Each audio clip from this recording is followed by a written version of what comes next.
بسم اللہ الرحمن الرحیم۔ میں ہوں محمد افضل ناصر بھٹی اور آپ دیکھ رہے ہیں میری جنگ یوٹیوب چینل۔ السلام علیکم۔ آج 27 فروری اور سوموار کا دن ہے۔ آج ہمارے ساتھ موجود ہیں پی ٹی آئی کے ایک اور امیدوار صوبائی اسمبلی حلقہ PP 176 ڈاکٹر شفیق احمد شیخ صاحب۔ آج ہم ان کے ساتھ سیاسی گپ شپ کریں گے، سیاسی بات چیت کریں گے اور ان سے پوچھیں گے کہ انہوں نے سیاست میں آنے کا فیصلہ کیسے کیا، کیوں کیا۔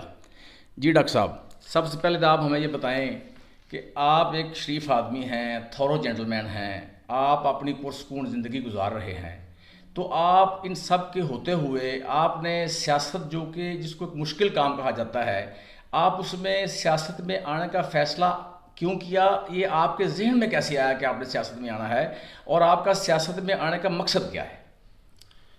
بسم اللہ الرحمن الرحیم۔ شکریہ جناب بھٹی صاحب۔ پہلی بات تو یہ ہے کہ آپ حق اور سچ کی آواز جو ہے وہ عوام تک پہنچاتے ہیں، تو اس کے لیے اللہ تعالیٰ آپ کو جزائے خیر دے۔ جہاں تک آپ نے یہ سوال کیا کہ جی ایک پرسکون زندگی گزار رہا ہوں، شریف ہوں، اللہ تعالیٰ نے عزت دی ہے، شہرت دی ہے، آپ اتنے مشکل کام، اتنے مشکل فیلڈ میں کیوں آ رہے ہیں؟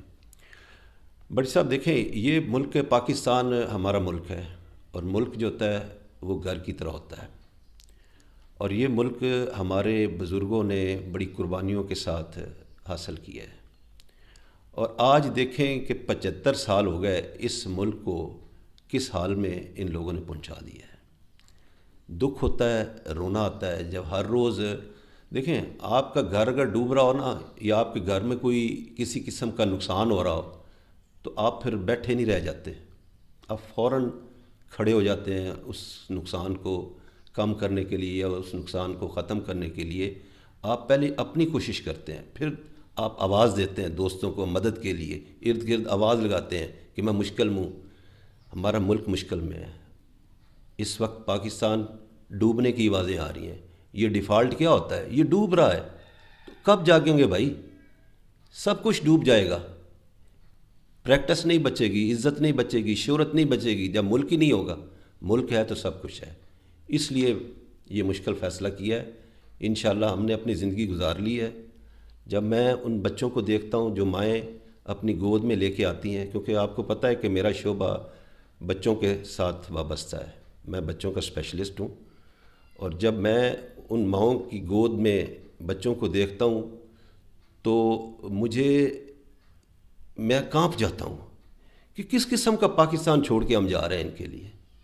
وہ پاکستان جس میں رول آف لا نہیں ہے، وہ پاکستان جس میں تعلیم کی سہولت پوری طرح نہیں ہے، وہ پاکستان جس میں صحت کی سہولت نہیں ہے، وہ پاکستان جس میں امن نہیں ہے۔ بھٹی صاحب، آپ نے بھی اپنا بچپن گزارا ہے، ہم نے بھی اپنا بچپن گزارا ہے۔ ہمارے ماں باپ کو تو پتہ ہی نہیں ہوتا تھا، سارے دن شہر میں پھرتے رہتے تھے، ان کے ذہن میں کبھی خوف ہی نہیں ہوتا تھا۔ آج گھروں میں بیٹھے ہوئے لوگ ڈر رہے ہیں، خوف کی فضا میں زندہ ہے۔ اس طرح زندگی گزاری جاتی ہے، اس طرح کے ملک ہوتے ہیں، اس طرح کے گھر ہوتے ہیں۔ ان لوگوں نے ہمارے گھر کو، ہمارے ملک کو جہنم بنا دیا ہے۔ جب میں نے یہ فیصلہ کیا کہ میں سیاست میں آ رہا ہوں، تو میرے دوستوں نے سب سے پہلے یہی مخالفت کی کہ ڈاکٹر صاحب یہ بہت جو ہے نا، سیاست جو ہے نا، یہ گندا کھیل ہے، گندا فیلڈ ہے، اس میں آپ نہ آئیں، آپ شریف لوگ ہیں۔ میں نے ان سے ایک ہی سوال کیا، میں نے کہا مجھے یہ بتائیں کہ اقتدار تک پاکستان کو چلانے والے جو لوگ ہیں وہ کس رستے سے آ رہے ہیں؟ یہی رستہ ہے، سیاست کا رستہ ہے۔ الیکشن لڑ کے آتے ہیں، جب الیکشن لڑ کے آتے ہیں، سیاست کے ذریعے آتے ہیں، اور ایک پرسیپشن جو ہے نا وہ دے دی گئی ایک شریف آدمی کو، ذمہ دار آدمی کو، بھائی یہ گندا کھیل ہے، گندا فیلڈ ہے، تم نے نہیں آنا۔ اب اس فیلڈ میں کون آئیں گے؟ گندے لوگ ہی پھر آئیں گے، کیونکہ یہ قدرت کا اصول ہے کہ کوئی خلا جو ہوتا ہے نا وہ خالی نہیں رہ سکتا، اس کو کسی نہ کسی فورس نے پر کرنا ہوتا ہے۔ تو آپ یہ دیکھتے ہیں کہ 75 سال میں گریجولی بابا قائد اعظم لیاقت علی خان سے آنورڈ آپ چلتے چلے جائیں، سیاست کے میدان کے اندر جو کھلاڑی آپ کو نظر آ رہے ہیں، ڈیٹیریوریشن نظر آتی ہے ان کے کردار میں، ان کی گرفتار میں۔ قبضہ مافیا نے ہمارے ملک کو اپنے قبضے میں لے لیا ہے۔ جب ڈرائیونگ سیٹ پہ یہ لوگ ہوں گے تو پاکستان کو اپنے حساب سے چلائیں گے۔ تو جس طرح انہوں نے چلایا اس کا نتیجہ آپ کے سامنے آ گیا ہے کہ آج پورے اقوام عالم میں ہماری جگ ہنسائی ہوتی ہے، ہماری قوم کو منگتا قوم انہوں نے بنا کے رکھ دیا ہے۔ یار ہم لوگوں نے تو پاکستان کا نقصان پہنچانے میں کوئی رول نہیں پلے کیا تھا، ہم تو دن رات محنت کر رہے تھے، پھر میرے پاکستان کو اس سال میں کس نے پہنچا دیا؟ تو میں اپنے دوستوں سے کہتا ہوں کہ وقت ہے، نکلو بھائی، اب بچاؤ، اپنے لیے بچاؤ، اپنی نسلوں کے لیے بچاؤ۔ ملک جو ہوتے ہیں اللہ کی نعمت ہوتے ہیں، آزادی اللہ کی نعمت ہوتی ہے۔ فلسطین والوں سے پوچھو، کشمیر والوں سے پوچھو، نسلیں کٹا چکے ہیں، آزادی نہیں مل رہی۔ اللہ نے ہمیں ایک گھر دیا ہے، اپنا خطہ دیا، اپنا ایک ملک دیا ہے، اپنی پہچان ہے ہماری، اس پہچان کو دوبارہ ٹھیک کریں، اس ملک کو سنواریں۔ ہم نہیں سنوارنا ہے، باہر سے کسی نے نہیں سنوارنا، آج سنوار لیں، کل سنوار لیں۔ تو آج وقت ہے، وہ وقت نہ آ جائے کہ وقت ہی ہاتھ سے نکل جائے، کیونکہ پوری ہمارے جو دشمن فورسز ہیں وہ تو پاکستان کو توڑنے کے در پہ ہیں۔ تو اگر ہم ہی نہیں، ہم آپس میں لڑی جا رہے ہیں، آپس میں الجھے جا رہے ہیں۔ اتحاد اور یگانگت کا وقت ہے، مل بیٹھنے کا وقت ہے، امن اور بھائی چارے کی فضا قائم کرنے کا وقت ہے۔ یہ میسج لے کے آ رہا ہوں۔ مشکل وقت ہے، مشکل فیلڈ ہے، لیکن جب انسان میں ارادہ مصمم ہو، اللہ کی مدد ساتھ ہو، قافلہ بنتا چلا جاتا ہے، تو انشاءاللہ ہم بھی اس پاکستان کو، جہاں ہمارا رول ہوگا، جتنی ہماری ڈومین ہے، اس میں ہم اپنا بھرپور رول پلے کریں گے، باقی رزلٹ اللہ پہ چھوڑ دیں گے۔ اور پھر میں کہتا ہوں کہ آپ پالیٹکس میں آ کر اور پی ٹی آئی جوائن کر کے آپ کیا بہتری لانا چاہتے ہیں معاشرے میں؟ دیکھیں بٹی صاحب، کسی بھی سوسائٹی کے اندر جو ہے نا انصاف ہے، وہ بہت اہم رول پلے کرتا ہے۔ حضرت علی وجہ اللہ کا قول ہے کہ معاشرے کفر پہ تو زندہ رہ سکتے ہیں، ظلم پہ زندہ نہیں رہ سکتے۔ تو جب انصاف کے پیمانے ٹھیک نہیں ہوں گے تو وہ سوسائٹیاں ختم ہو جاتی ہیں۔ پی ٹی آئی کو جوائن کرنے کا سب سے اہم مقصد کہ وہ تحریک انصاف اور انصاف کا نعرہ لگاتی ہے۔ تو انصاف کے پیمانے کو اگر آپ ٹھیک کر لیں تو سارے معاشرے میں جتنی بھی برائیاں ہیں وہ الٹیمیٹلی چھٹتی چلی جاتی ہیں۔ اگر انصاف کا پیمانہ ٹھیک نہیں ہوگا تو پھر بہت مشکل ہو جاتا ہے۔ تو اس لیے ہم نے پی ٹی آئی کو جوائن کیا کہ وہ انصاف کی بات کرتی ہے، رول آف لاء کی بات کرتی ہے، میرٹ کی بات کرتی ہے۔ غریب کے لیے بھی اسی طرح کا میرٹ ہونا چاہیے جس طرح کہ ایک امیر کے بیٹے کے لیے ہوتا ہے۔ اگر غریب کا بیٹا آگے آ رہا ہے تو اس کو روکنا نہیں چاہیے، اس کو سسٹم ایسا ملنا چاہیے کہ وہ بھی اپنی صلاحیتوں کے بل بوتے پر اس کرسی پہ جس پہ وہ بیٹھنے کا حقدار ہے وہ بیٹھ سکے۔ آپ اقوام عالم میں دیکھیں کہ انگلینڈ کا اس وقت وزیر اعظم وہ ایک ہندو مائیگریٹی ہے۔ کیوں وہ پہنچا ہے؟ کیا گوروں میں اتنی صلاحیت نہیں تھی؟ لیکن کیوں؟ وجہ وہاں رول آف لاء ہے، انصاف کا بول بالا ہے، جس میں صلاحیت ہے اس کو آگے آنے دیا جاتا ہے۔ ہم بھی چاہتے ہیں کہ ہمارے معاشرے میں ایسا ماحول بن جائے، رول آف لاء کی حکومت ہو، رول آف لاء کی چھتری تلے۔ اگر غریب کے بچے میں صلاحیت ہے وہ بھی آگے آئے، اس کو بھی اتنا ہی مواقع ملنے چاہیے، وہ بھی اتنا ہی پاکستانی ہے جتنا ایک لینڈ لارڈ کا، ایک ذمہ دار کا، ایک انڈسٹریلسٹ کا بچہ ہے۔ اس کے لیے ہم نے کوشش کی اور کوشش کر رہے ہیں، پی ٹی آئی کو جوائن کیا ہے، تو انشاءاللہ اللہ تعالیٰ بہتر کرے گا۔ ڈاکٹر صاحب، آپ پی ٹی آئی کی طرف سے ایم پی اے کے امیدوار ہیں، تو ایم پی اے کا ٹکٹ حاصل کرنے کے لیے کافی وہاں پہ خدمات ہوتی ہیں، کوئی کارکردگی ہوتی ہے، سیاسی بیک گراؤنڈ ہوتا ہے، سیاسی خاندان ہوتا ہے، تو آپ نے کس بنیاد پہ اپلائی کیا ہے اور آپ کیا سمجھتے ہیں کہ کس اہلیت کی بنیاد پر آپ کو ٹکٹ جاری کیا جائے گا پی ٹی آئی کی طرف سے؟ دیکھیں بٹ صاحب، سیاست میں آ گئے، پی ٹی آئی میں آ گئے، اب پی ٹی آئی میں ٹکٹ کے لیے اپلائی بھی کر دی ہے۔ اب انہوں نے جو کرائٹیریا بنایا ہے وہ یہ صرف اس کے اوپر نہیں ہے کہ خاندانی بیک گراؤنڈ کیا ہے۔ انہوں نے جو کرائٹیریا بنایا ہے اس میں یہ سب سے اہم چیز ہے کہ اس بندے میں اہلیت کتنی ہے، یہ ڈیلیور کر سکتا ہے کہ نہیں کر سکتا، لوگوں کے ساتھ کتنا انٹریکشن ہے، لوگ اس کو چاہتے ہیں کہ نہیں چاہتے، کیونکہ عمران خان ایک سروے کروا رہے ہیں ہر حلقے میں، اور اس سروے کی جو بیس ہے وہ یہ ہے کہ اس حلقے کے عوام اس کو جو کینڈیڈیٹ ہے کس حد تک چاہتے ہیں۔ تو جہاں تک آپ کو پتہ ہے کہ 26 سال سے میں الحمدللہ اس حلقے میں لوگوں کی خدمت کر رہا ہوں، اور میرا 3 نسلوں کے ساتھ انٹریکشن ہے۔ جو بچہ 25 سال پہلے ماں کی گود میں آیا تھا وہ آج اپنا بچہ خود لے کے آ گیا ہے، وہ ماں جو اپنا بچہ لے کے آئی تھی وہ آج دادی بن کے آ گئی ہے۔ اور ہمارے فیلڈ کی سب سے بیوٹی یہ ہے کہ جب بچہ بیمار ہوتا ہے نا، اس کے ساتھ ماں باپ تو آتے ہی آتے ہیں، اس کے ساتھ دادا دادی بھی آتے ہیں، نانا نانی بھی آتے ہیں۔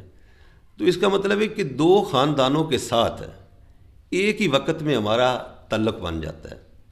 اور اللہ پاک نے، اللہ کی بڑی مہربانی ہے کہ مزاج اللہ نے ایسا دیا ہے کہ میں دوسرے کے بچے کی تکلیف جو ہے نا وہ اپنے بچے کی تکلیف سمجھتا ہوں، اور میں اس کے ساتھ اس طرح اٹیچ ہو جاتا ہوں کہ وہ فیملی سمجھتی ہے کہ یہ ہمارے اپنی فیملی کا ممبر ہے۔ اور یہ رویہ 26 سال سے آج تک اس میں کسی قسم کی کمی نہیں آئی، تبدیلی نہیں آئی، بلکہ میرا تعلق ان کے ساتھ مضبوط ہی ہوتا چلا گیا ہے۔ تو میں اکثر لوگوں سے کہتا ہوں، دوستوں سے، کہ یار جب ہم کمپین پہ چلیں گے نا اس وقت آپ دیکھنا، ہم جس دروازے کو نوک کریں گے نا اس دروازے سے جو ہماری وہ بہن بیٹی جو ماں اندر بیٹھی ہے نا وہ کم از کم مجھے جانتی ضرور ہے کہ یہ ڈاکٹر شفیق ہے، یہ اچھا ہے یا برا ہے۔ اور انشاءاللہ ہر گھر سے یہ آواز ضرور آئے گی کہ ڈاکٹر صاحب چائے پی کے جانا۔ تو یہ جو ہے نا مجھے تسلی دیتا ہے، یہ حوصلہ دیتا ہے۔ اس بنیاد کے اوپر I feel myself to be a very strong candidate for ticket and for the contestants. انشاءاللہ مجھے امید ہے کہ میں ٹکٹ لینے میں کامیاب ہو جاؤں گا۔ اور پھر جب ڈاکٹر بن گئے تو پھر ڈاکٹر کی سیاست میں بھی رول پلے کرنا شروع کیا۔ آپ کو پتہ ہی ہے کہ قصور کے اندر پی ایم میں قصور کو الحمدللہ دوستوں کے ساتھ مل کے یہ فیملی کلبس سے نکال کے ہم نے اس کو پورے ڈسٹرکٹ کے اندر آرگنائز کیا۔ تو الحمدللہ اب پی ایم میں قصور کی پہچان صرف ڈسٹرکٹ قصور میں نہیں ہے، بلکہ پی ایم میں پنجاب کے لیول پہ بھی ہم نے دوستوں کو الیکشن لڑایا اور جیتے، اور پی ایم میں پاکستان کے لیول پہ بھی اور انٹرنیشنل لیول پہ بھی قصور شہر کے اندر میں نے کانفرنسز کروائیں۔ عام طور پر یہ پرسیپشن پایا جاتا ہے کہ جو پولیٹیشین ہوتا ہے، جو سیاستدان ہوتا ہے، وہ جائز سفارشیں اس نے کرنی، غلط ملط لوگوں کے کام بھی کروانے، دھکا بھی کرنا کسی سے، تھانے پکڑوانا، کسی کو چھڑوانا، تھانے کچہری جانا، بدماشی بھی کرنا کہیں کہیں اپنے ووٹرز کے لیے۔ اور ووٹرز جو ہے یہ اس کو یہ ایکسپیکٹ کر رہے ہوتے ہیں اور اس کو مضبوط ترین پولیٹیشین سمجھتے ہیں جو ان کے ناجائز اور جائز کام کرتا ہے، غلط کام کرتا ہے۔ تو کیا یہ سب کچھ کر لیں گے آپ؟ بٹ صاحب پہلے مجھے یہ سمجھ نہیں آ رہی کہ یہ پرسیپشن بھی ان لوگوں نے ہی بنائی ہے جنہوں نے پہلے یہ پرسیپشن بنائی کہ سیاست گندا کھیل ہے، اس میں شریف آدمی کا کام نہیں ہے، اس میں مطلب گندے لوگ ہی آئیں گے۔ بھائی ہماری سوسائٹی کیا ساری کی ساری گندی ہو گئی ہے؟ کیا سارے کے سارے لوگ ہی تھانے اور کچہری کے چکر لگا رہے ہیں؟ وہ بھائی ہارڈلی کوئی 5% بھی لوگ نہیں ہوں گے ایسے۔ اب ان 5% کی وجہ سے پوری کی پوری سوسائٹی کا امیج جو ہے وہ اس طرح کیوں بنایا گیا ہے کہ جو لیڈر ہوگا وہ اگر تھانہ کچہری نہیں کر سکتا تو وہ لیڈر نہیں ہے؟ بھائی اکثریت شریف لوگوں کی ہے، ان لوگوں کے مسائل کی طرف کوئی بھی ڈسکس نہیں کرتا کہ ان کے صحت کے حوالے سے، ان کی تعلیم کے حوالے سے، ان کے بچوں کے روزگار کے حوالے سے، شہر میں واقعی امن و امان کے حوالے سے، شہر کے اندر ایسی ہیلدی ایکٹیویٹیز ہونی چاہیے کہ لوگ انجوائے کریں، پلے گراؤنڈز آباد ہوں بچوں کے لیے۔ اس طرح کے جو کام کرنے والے ہیں اس کی طرف کوئی بھی دھیان نہیں دیتا، صرف کہ ڈاکٹر صاحب تسی تھانے ملزم نے چھڑوا لو۔ بھائی تھانے میں ملزم کو چھڑوانا کون سا مسئلہ ہے؟ کیا گندے کام سے ہی بندہ پہچان اپنی بناتا ہے؟ نہیں، میری پہچان شرافت ہے۔ شرافت ہماری سوسائٹی کا ترہ امتیاز تھا، ہے اور انشاءاللہ رہے گا۔ میں ان 95% لوگوں کو ریپرزینٹ کرنے کے لیے آ رہا ہوں. میں 5% لوگوں کو انشاءاللہ ریپرزینٹ ضرور کروں گا، لیکن ان کو رائے راست پہ لانے کی کوشش کروں گا.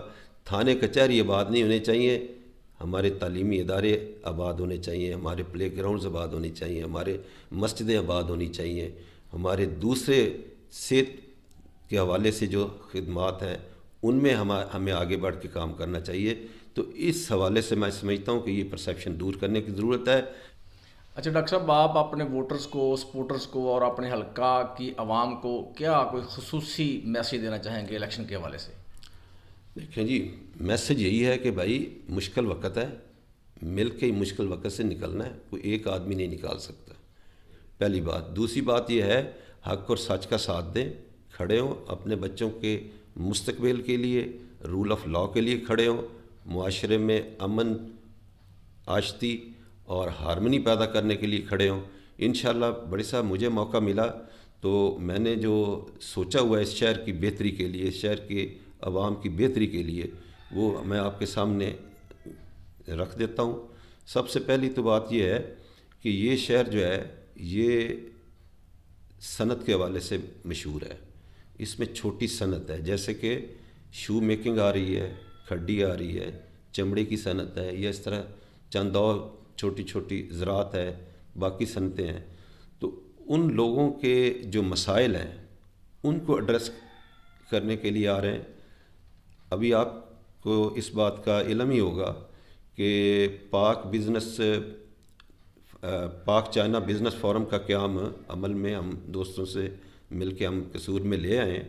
تو اب ہماری کوشش ہے کہ ہم قصور میں چیمبر کا انعقاد ممکن بنائیں، اور اس کے لیے ایکسپورٹ پروسیسنگ زون جو ہے وہ ڈیولپ کریں، تاکہ ہمارے لوگوں کی جو پروڈکٹس ہیں ان کو باہر کے ملکوں تک رسائی ملے اور ایکسپورٹ ہوں، اور ان کے زر مبادلہ جو ہے ملک کا وہ ہمارے لوگوں کے ذریعے بڑھے، ہمارے لوگوں کو خوشحالی ملے. ظاہر ہے کہ ایک صنعت کے ساتھ آپ شو میکنگ آپ دیکھ لیں کہ جس علاقے میں لوگوں نے شروع کیا ہے اس علاقے کے لوگوں کی حالت ہی بدل گئی ہے. وہ بچے جو بے روزگار تھے، جن سے خطرہ تھا کہ یہ نشے کی لت میں نہ پڑ جائیں، اب وہ بچے ماشاءاللہ دن رات کام کرتے ہیں، اپنی فیملی کو بھی سپورٹ کر رہے ہیں، اپنے آپ کو بھی سپورٹ کر رہے ہیں، اور ایک ہیلدی ایکٹیویٹی پورے معاشرے کے لیے. اب ان کے اس کام کا زیادہ سے زیادہ معاوضہ ملنے کے لیے ہم چاہتے ہیں کہ ان کی پروڈکٹس باہر جائیں، اور ایکسپورٹ پروسیسنگ زون جب بن جائے گا تو ایک ایسا ادارہ ہوگا جو ان کو گائیڈ کرے گا اپنی پروڈکٹ کو ایکسپورٹ کوالٹی بنانے میں وہ کس طرح مطلب ہے ان کی مدد کی جا سکتی ہے. اسی طرح چمڑے کی جو آپ دیکھتے ہیں کہ چمڑے کی جو صنعت ہے وہ سیالکوٹ پہ ڈیپینڈنٹ ہے. یہ یہاں سے چمڑا تیار کر کے ان کو دیتے ہیں، وہ آگے گڈز بنا کے پوری دنیا میں ایکسپورٹ کرتے ہیں. اور سیالکوٹ کا سٹیٹس آپ دیکھ لیں اور ہمارا قصور کا سٹیٹس دیکھ لیں. تو ہم چاہتے ہیں کہ یہاں جب چیمبر آ جائے گا پاک چائنا بزنس فورم کے تحت، الحمدللہ جنرل قیوم صاحب آئے اور چائنا کا کونسل جنرل آیا، ابھی انشاءاللہ چائنا کا جو ہے ان کا ایمبیسیڈر وہ آ رہا ہے. تو اس کے ذریعے ہم چاہیں گے کہ ہماری چمڑے کی صنعت کے ساتھ جو وابستہ لوگ ہیں ان کی پروڈکٹس وہ یہاں ہی بنائیں اور چائنا اور دوسرے ملکوں میں ایکسپورٹ کریں. تیسرے نمبر پہ دوسری جو چھوٹی موٹی صنعتیں آ جاتی ہیں ان سب کو ایڈریس کیا جائے. پھر مزدوروں کے بچوں کے لیے، مزدوروں کی صحت کے لیے آپ یہ دیکھیں کہ اتنے مزدور یہاں پہ صنعت کے ساتھ وابستہ ہیں، لیکن ان کی صحت کے لیے کسی قسم کا کوئی ہاسپٹل یہاں پہ نہیں ہے. تو ہم چاہیں گے کہ ان کے لیے سوشل سیکیورٹی کے تحت ایک hospital, D H Q level کا ہاسپٹل ان کے لیے الگ ہو یہاں پہ، جس میں ساری کی ساری صحت کی سہولتیں ان کو قصور کے اندر میسر آئیں. اس کے ساتھ ساتھ ان کے بچوں کی تعلیم کے لیے معیاری ادارے قائم کروائیں گے، تاکہ ان کے بچے قصور کے اندر کالج یونیورسٹی لیول کی تعلیم جو ہے ان کو مل سکے. ان کے بچوں کے باقی جو مفادات ہیں ان کا تحفظ کیا جائے. تو یہ مزدوروں کے حوالے سے. اچھا، پھر اس کے حوالے سے لیبر کالونی کا قیام، تاکہ ان کے گھروں کا جو مسئلہ ہے وہ بھی حل ہو. اور پھر یہ آپ یہ دیکھیں کہ ہر صنعت کے ساتھ سینکڑوں مزدور کام کر رہے ہوتے ہیں، لیکن سوشل سیکیورٹی کارڈ ہر ایک کا نہیں بنا ہوتا.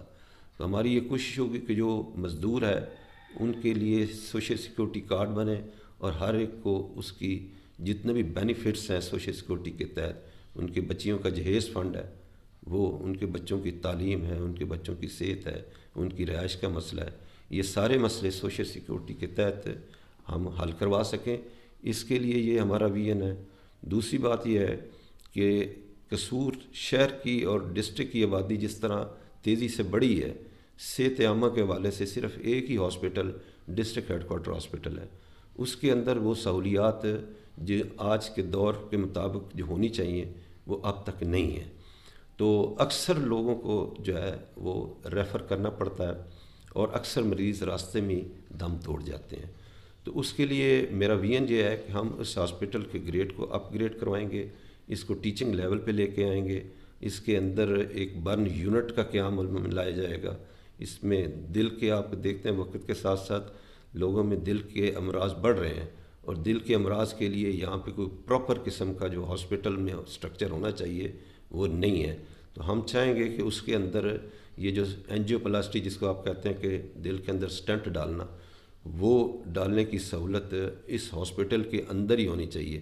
کیونکہ جب ہارٹ اٹیک ہو جاتا ہے تو ہارٹ اٹیک کے بعد جو وقت ہوتا ہے نا وہ بہت اہم ہوتا ہے. آپ ہارٹ کے مسل کو، دل کے مسل کو آپ جتنی جلدی بچا لیں اتنا بہتر ہوتا ہے. وہ وقت بہت اہم ہوتا ہے. اب لاہور تک جاتے جاتے وہ وقت ضائع ہو جاتا ہے. ہم چاہیں گے کہ اینجیو پلاسٹی سٹنٹ ڈالنے کا عمل جو ہے وہ اس ہاسپٹل میں ہو.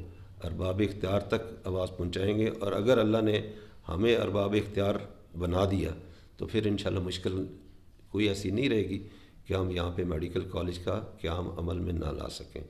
صحت تعلیم کے حوالے سے جتنے بھی سکولز ہیں ان کو انشاءاللہ انفراسٹرکچر ان کا اپ گریڈ کریں گے، ٹیچرز کی کمی کو پورا کریں گے، اور کوشش کریں گے کہ سرکاری اسکول کا معیار جو ہے وہ اس لیول پہ لے کے آئیں کہ لوگ پرائیویٹ کی نسبت سرکاری اسکول کو پریفر کریں.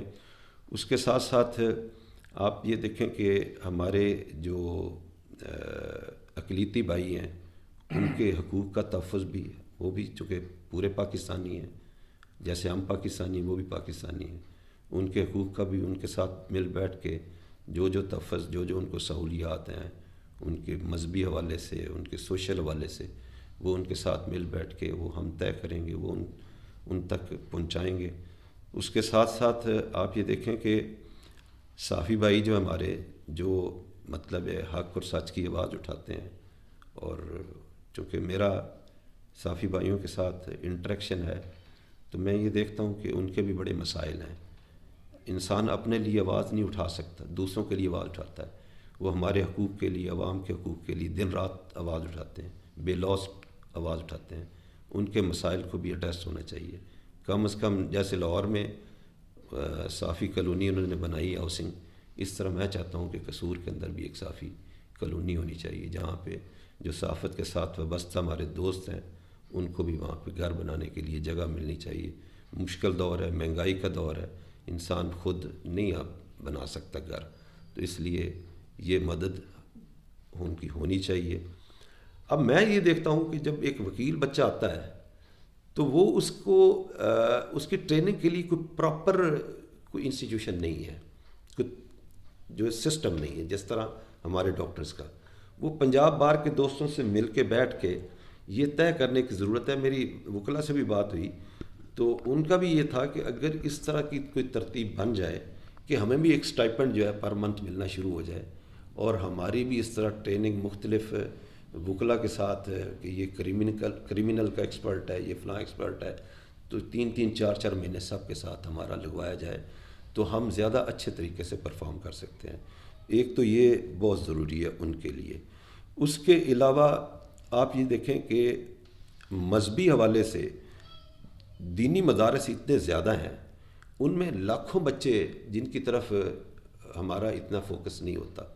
تو آج وقت کا تقاضا ہے کہ آئی ٹی کا دور ہے، ٹھیک ہے، تو ان بچوں کے لیے میں نے سوچا ہوا ہے کہ ان کو ساتھ کوئی کمپیوٹر کی تعلیم جو ہے نا اس طرح دی جائے کہ وہ بچے اپنا روزگار، اگر ان کو جاب مل جائے تو بہت اچھی، اگر نہیں ملتا تو بچے فری لانسنگ کے ذریعے ہی گھر بیٹھے ہی اب اپنا روزگار کما رہے ہیں، لیکن اس کے لیے ان کے لیے کمپیوٹر کی تعلیم ہونا بڑا ضروری ہے۔ ایک تو یہ ہم چاہتے ہیں کہ ان کو بھی اس نیٹ ورک میں لایا جائے۔ دوسرا بڑی صاحب دیکھ رہے ہیں کہ آج دنیا جو ہے وہ آئی ٹی کے میدان میں آگے بڑھ رہی ہے۔ مروجہ جتنی تعلیمی سسٹم تھے وہ بیک فٹ پہ چلے گئے ہیں، تو اس حوالے سے میں سمجھتا ہوں کہ قصور کے اندر جو ہے وہ ایک آئی ٹی کالج کا قیام عمل میں لایا جانا چاہیے۔ پنجاب یونیورسٹی کا قصور کیمپس کا قیام عمل قصور کے اندر لایا جائے، جس میں سب شعبے ہوں۔ جب تک وہ عمل میں نہیں لایا جا سکتا تو کم از کم بسوں کی تعداد جو ہے وہ بڑھائی جائے، تاکہ بچے کمفرٹیبل طریقے سے یونیورسٹی تک اپنی تعلیم کا سفر جو ہے وہ آسانی سے طے کر سکیں۔ زراعت کے حوالے سے بھی ہم نے جو ہے وہ پلان سوچا ہوا ہے کہ ہماری زراعت، چونکہ قصور کی ارد گرد ساری زراعت ہی ہے، اور کہ شہر کا جو انفراسٹرکچر ہے اس کے اوپر بڑا عرصہ ہو گیا کسی نے دھیان نہیں دیا۔ سڑکیں ٹوٹی ہوئی ہیں، صفائی کا انتظام اتنا نہیں ہے، صاف پانی کا بہت بڑا مسئلہ ہے۔